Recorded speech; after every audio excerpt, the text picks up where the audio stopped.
नमस्कार, स्वागत है आपका। मैं हूं हेमंत चढ़ाड़ बहुजन न्यूज़ एमपी में, जहां आपको मिलती हैं दमोह और मध्य प्रदेश की हर बड़ी खबर सबसे पहले, सबसे तेज।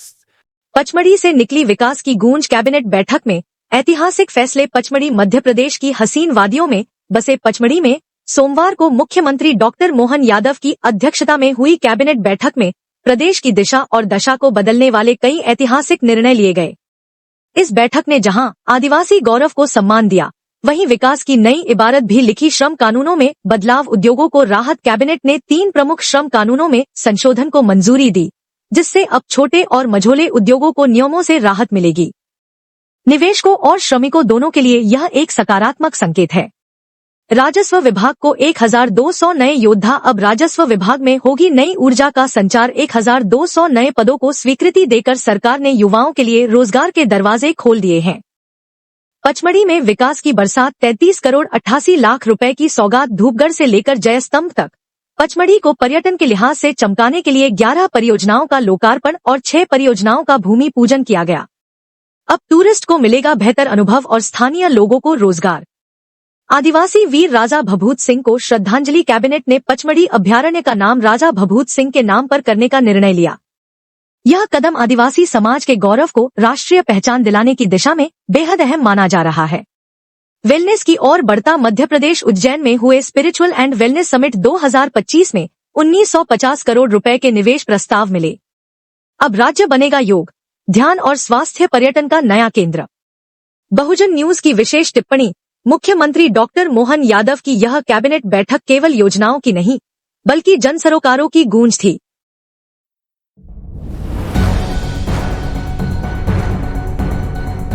जैतपुर में पहुंची वाटरशेड यात्रा। ग्रामीणों ने लिया जल संरक्षण का संकल्प। मध्य प्रदेश के जैतपुर गांव में शनिवार को वाटरशेड यात्रा का आयोजन किया गया, जिसका उद्देश्य ग्रामीणों को वाटरशेड संरचनाओं के लाभों से अवगत कराना था।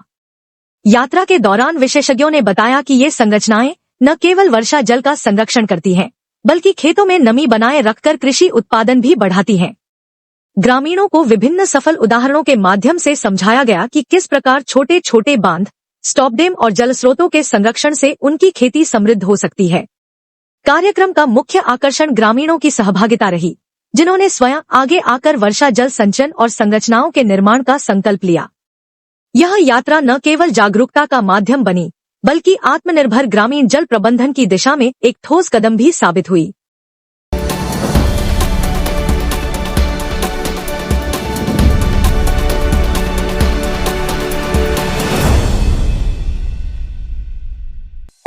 हम काम की बात बताएंगे, कुछ सीखेंगे, सिखलाएंगे। वाटरशेड के यार क्या कहना, वाटरशेड है भविष्य का कहना। किसानों के हित की बात बताने के लिए वाटरशेड संरचनाओं का लाभ किसानों को समझाने के लिए मध्य प्रदेश के जैतपुर गांव पहुंची वाटरशेड यात्रा। जल स्तर में सकारात्मक बदलाव दिखाई देने लगे। परियोजना क्षेत्र में 0.5 से 1 मीटर तक भूजल स्तर में वृद्धि हुई है। सूखाग्रस्त और वर्षा आधारित खेती वाले क्षेत्रों के लिए वाटरशेड संरचनाएं हैं जल संकट का समाधान। इसलिए जून के महीने में वाटरशेड संरचनाओं का निर्माण कीजिए। मॉनसून में वर्षा जल संचयन की तैयारी कीजिए।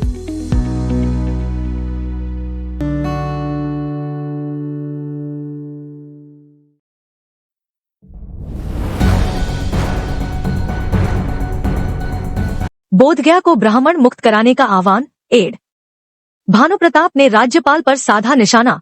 आंदोलन तेज करने की चेतावनी। बोधगया स्थित महाबोधि विहार में ब्राह्मणवादी दखल और राज्यपाल आरिफ मोहम्मद खान की पूजा गतिविधियों का विरोध तेज हो गया है। बुद्ध पूर्णिमा पर बिहार के राज्यपाल द्वारा मंदिर में पंडों के साथ की गई पूजा को लेकर बौद्ध संगठनों और सामाजिक कार्यकर्ताओं ने कड़ा ऐतराज जताया है।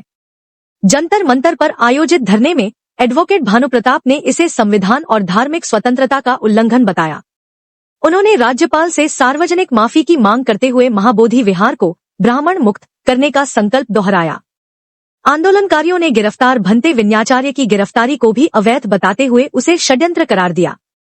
आंदोलन को राष्ट्रीय स्तर पर फैलाने और एक समन्वित समिति के गठन की घोषणा की गई है, ताकि महाबोधि विहार को बौद्धों के नियंत्रण में वापस लाया जा सके। आंदोलनकारियों ने इसे बाबा साहब आम्बेडकर की विचारधारा की रक्षा की लड़ाई बताया।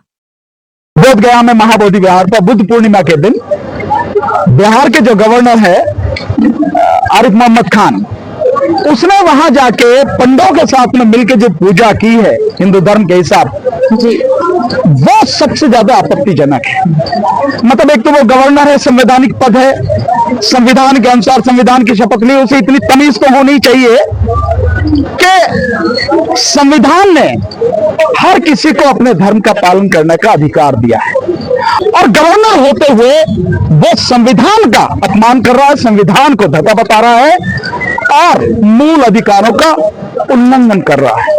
ये जो घिनौना काम उसने किया है पंडों के साथ में मिलके, ये किसी हालत में बर्दाश्त नहीं किया जाएगा। इसका निश्चित रूप से आरिफ मोहम्मद खान को सबक सिखाया जाएगा। भंते विनाचार्य जी की जो गिरफ्तारी है वो निश्चित रूप से पूरी तरह से गलत है, पूरी तरह से अवैध है, लेकिन सरकार की गुंडागर्दी चल रही है। ये उन लोगों का षड्यंत्र है जो महाबोधि विहार को अपने कब्जे में रखना चाहते हैं। उस मनुवादी मानसिकता के लोग, उनमें सरकार भी शामिल है, वहां के पंडे वंडे जो भी शामिल है। तो निश्चित रूप से आंदोलन लंबे चलते हैं, इसमें कोई परेशान होने वाली बात नहीं है। बात जो परेशान होने वाली है वो ये है कि आंदोलन ईमानदारी से चल रहा है या नहीं चल रहा है। जैसे ये महाबोधि विहार बोध गया का जो आंदोलन है, इससे पहले 2 आंदोलन और हुए, अब ये तीसरा आंदोलन चल रहा है। लगभग ये आंदोलन खत्म ही है जो इस समय स्थिति में है। वो 2 आंदोलन और ये आंदोलन जिस लक्ष्य को लेकर चले थे उस लक्ष्य तक नहीं पहुंचे, और इसमें बहुत बड़ी जो कमी रही है, जो लोग आंदोलन को लेकर चल रहे थे, सबसे बड़ी भूमिका उन लोगों की है जिसकी वजह से आंदोलन सफल नहीं हो सका। आज हम वहीं की वहीं खड़े हैं। अब ये जो मीटिंग हुई है यहाँ पे, आज जो जंतर मंतर पर ये प्रदर्शन हुआ है, धरना हुआ है, ये प्रदर्शन इस विषय में हुआ कि 12 मई को बोध गया में महाबोधि विहार पर बुद्ध पूर्णिमा के दिन बिहार के जो गवर्नर है आरिफ मोहम्मद खान, उसने वहां जाके पंडों के साथ में मिलकर जो पूजा की है हिंदू धर्म के हिसाब जी, वो सबसे ज्यादा आपत्तिजनक है। मतलब एक तो वो गवर्नर है, संवैधानिक पद है, संविधान के अनुसार संविधान की शपथ ली, उसे इतनी तमीज तो होनी चाहिए कि संविधान ने हर किसी को अपने धर्म का पालन करने का अधिकार दिया है, और किसी के धर्म में कोई हस्तक्षेप ना करे। ये पूरी व्यवस्था संविधान के अनुसार है, अनुच्छेद 25 से लेकर 28 तक की सारी व्यवस्था, और ये मूल अधिकार है, ये फंडामेंटल राइट्स है। और गवर्नर होते हुए वो संविधान का अपमान कर रहा है, संविधान को धक्का बता रहा है और मूल अधिकारों का उल्लंघन कर रहा है। ये जो घिनौना काम उसने किया है पंडों के साथ में मिलके, ये किसी हालत में बर्दाश्त नहीं किया जाएगा। इसका निश्चित रूप से आरिफ मोहम्मद खान को सबक सिखाया जाएगा। ये इस बात के लिए, और हम बहुत कड़े शब्दों में इस बात की भर्त्सना करते हैं, और इस बात का आरिफ मोहम्मद खान को हाथ जोड़कर माफी मांगनी पड़ेगी, तब तक समाज ये बख्शेगा नहीं इसे। ये स्थिति है, ये इस बात के लिए आंदोलन हुआ है। भंते विनाचार्य की गिरफ्तारी को लेकर आप लोग क्या कहेंगे? कई दिन से वो लगातार गिरफ्त में है।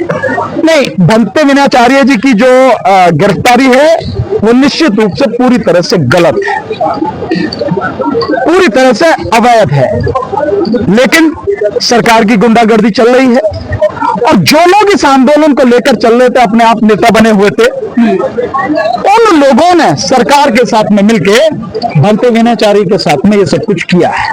मुझे इसे कहने में कोई झिझक नहीं है, कोई शक नहीं है, क्योंकि अगर उस एफआईआर को अगर आप पढ़ लेंगे ध्यान से, जब उस एफआईआर को पढ़ेंगे तो आपको पता लग जाएगा कि बिल्कुल झूठी एफआईआर है, पूरी प्लांट करके वो बनाई गई है। और अगर कोई जज जरा सा भी अपनी अकल पर जोर दे, बुद्धि पर जोर दे, तो उस एफआईआर को ही 1 मिनट में खत्म कर सकता है। लेकिन जुडिशरी कैसे काम करती है हम सबको मालूम है। अगर इतने दिन तक भी भंते विनाचार्य जी की जमानत नहीं हो पा रही, और अभी जैसा बताया श्रद्धेय भिक्षुनी जी ने जो बताया कि 29 तारीख से ऑर्डर नहीं किया, जज ने अगर ऑर्डर नहीं किया, और वो जो उनका कहना अगर बिल्कुल सही है, तो आज तारीख 5 होगी, आप इसी को लगा लो कि बेल के ऑर्डर तो ऐसे होते हैं, इधर सुनी और इधर ऑर्डर, इतनी देर का काम होता है बेल में और ज्यादा देर का काम नहीं है। और आगे पे अभी तक नहीं हुआ तो कहीं ना कहीं ये पूरी तरह से सिद्ध हो जाता है कि ये सरकारी षड्यंत्र है, ये उन लोगों का षड्यंत्र है जो महाबोधि विहार को अपने कब्जे में रखना चाहते हैं। उस मनुवादी मानसिकता के लोग, उनमें सरकार भी शामिल है, वहां के पंडे वंडे जो भी शामिल हैं, और जो इतने भी लोग हैं, और साथ में वो जो लोग इस महाबोधि विहार मुक्ति का आंदोलन लेके चल रहे थे वो भी लोग इसमें शामिल हैं। आप खुद गए थे आंदोलन में वहां पर काफी, तो अभी जिस तरह से आपने कहा कि लगभग आंदोलन खत्म हो गया है, तो बीटी एक्ट की लड़ाई जो है यहीं तक ठीक है? नहीं, ऐसा नहीं है, ये बीटी एक्ट की लड़ाई खत्म नहीं होगी। मैं समझता हूं अब ये लड़ाई बहुत मजबूती से चलेगी। ये लड़ाई हमें कैसे लड़नी है ताकि ये अपने अंजाम तक पहुंचे और महाबोधि विहार बोधगया मुक्त हो, उसके लिए बाकायदा कल और परसों जो मीटिंग होगी, उसके बाद भी अगर मीटिंग की जरूरत पड़ती है तो पूरा समाज बैठ के, पूरे जो सामाजिक जागरूक लोग हैं, कार्यकर्ता हैं, जो भी बौद्ध धर्म से और बाबा साहब डॉक्टर अम्बेडकर की विचारधारा को मानने वाले अम्बेडकरवादी लोग हैं, आपके माध्यम से मैं कहता हूं सबको इनवाइट कर रहे हैं हम लोग, जो भी है सब लोग आइए। कोई भी एक व्यक्ति सर्वज्ञानी नहीं हो सकता, न जाने किसके पास में कितनी बढ़िया रणनीति हो, वो आए बताए इस आंदोलन में आके, कल और परसों जो होना अम्बेडकर भवन रानी झांसी रोड दिल्ली पर, बताए ना आके कि ये रास्ता ठीक रहेगा, ये रणनीति ठीक रहेगी, उसके अकॉर्डिंग हम लोग काम करेंगे। और एक बाकायदा ये तो हो ही गया डिसाइड कि नेशनल लेवल पर एक कमेटी बनाई जाएगी और वो कमेटी एक संगठन के रूप में नहीं, संघ के रूप में बनाई जाएगी। वहां जो लोग होंगे, जो भी साथी उसमें होंगे, मैं मानता हूं कि सबका समान पद होगा, सबका समान सम्मान होगा। कोई भी जैसे कहा जाए कि कोई अध्यक्ष है वो उस तरह का नहीं होगा, संघ के आधार पर हम उसको बनाने की कोशिश करेंगे और ये आंदोलन ईमानदारी से चले, अपनी अंतिम परिणति तक पहुंचे, हम लोग उस तरह की व्यवस्था करने का प्रयास करें। टकराव, आपसी मतभेद, तो गुटबाजी हो रही है, ये खत्म हो जाएगी? देखिए, गुटबाजी होती रहती है और इस गुटबाजी को खत्म करने के लिए ही जो बोधगया में 13 तारीख को बात हुई थी और जिसके बाद अभी आंदोलन हुआ है और जिसके विषय में कल ये परसों होनी है, ये वहीं पर डिसाइड हुआ था। आप लोग सब इस बात के साथी हैं, जो लोग वहां थे, वहीं डिसाइड हुआ था। तो इस आंदोलन को लेके या और भी कोई आंदोलन है उनको लेके कोई गुटबाजी ना हो, कोई अपने आप को बड़ा नेता ना समझे या किसी भी व्यक्ति को छोटा ना समझा जाए। एक संघ के रूप में बहुत मजबूती के साथ, न केवल ये बीटी एक्ट, बल्कि मैं इसमें एक चीज और जोड़ना चाहूंगा, यही बराबर में संसद है। संसद में बाबा साहब की प्रतिमा को जिस तरह से पीछे 4 जून, आज 1 साल पूरा हो गया, 3 जून को मोदी ने हटाया था, वो भी बाबा साहब डॉक्टर अम्बेडकर की प्रतिमा जहां थी। Subscribe the Bahujan News and like this video.